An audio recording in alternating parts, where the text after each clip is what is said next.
What kind of man marries the river and expects a child? Obinna's pride crumbled. Hunger returned.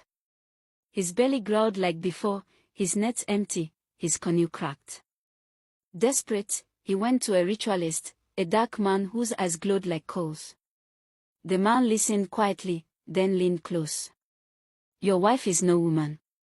She is mommy water. If you want to live, you must bind her spirit before she destroys you. Obinna swallowed hard. Bind her? How? The ritualist placed a chalk and a knife in his hand. Draw the circle of binding around her while she sleeps. Speak the words I have given you. If you fail, his eyes flashed, the river itself will rise against you. Obinna's hands shook. Fear battled with desperation. But when he thought of hunger, shame, and the villagers' laughter, he made his choice. That night, as Amora lay sleeping, Obinna lifted the chalk. The moon was high when Obinna began. Amora lay beside him, her breathing soft and steady. Obinna's hands trembled as he drew the chalk circle around the mat. Sweat dripped from his forehead onto the floor.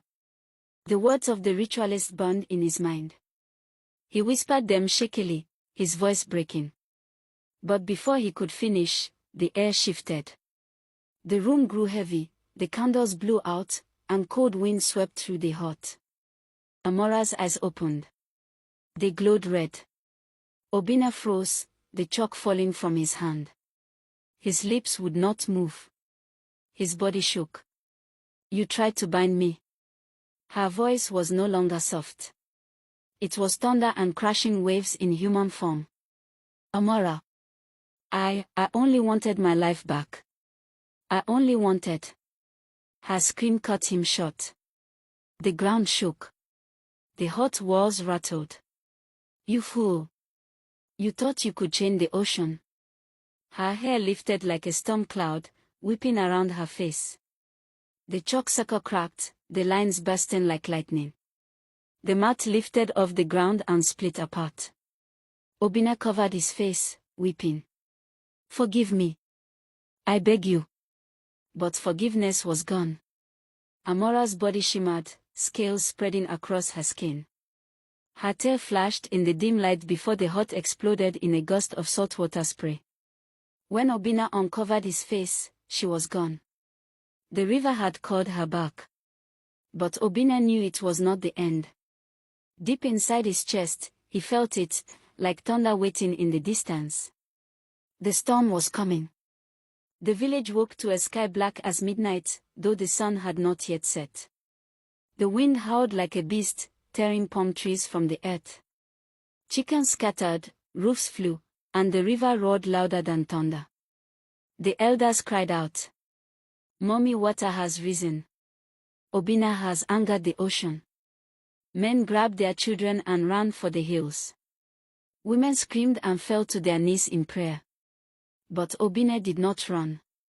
His feet dragged him to the shore, as if something inside him wanted to face what he had unleashed. The waves split open. And from the heart of the water, she rose. Amora. Her beauty was gone. Her face was sharp with rage, her hair a storm cloud whipping across the sky. Her eyes burned like fire. Scales covered her arms, and her long silver tail thrashed the river into madness. Around her, spirits of the deep twisted in the waves, laughing, whispering, calling. Their voices chilled the villagers to the bone. Obinna fell to his knees in the sand, rain pouring over him. Amora. Please. I was weak. But I loved you. I still love you. Her laughter caught the sky. Love. You broke every vow. You spied on me. You betrayed me. You tried to bind me like a goat. Love is not betrayal, Obinna. Love is trust. Obinna crawled forward on his hands and knees, choking on salt water. If death is what you want, take me. But spare the village. For a heartbeat, her eyes softened. The storm paused. Then her face hardened again. Her voice was final. You are mine, Obinna. And mine you shall remain, forever. The river rose like a wall and came crashing down. The wall of water crashed down, swallowing Obinna whole. His scream was lost in the roar of the ocean.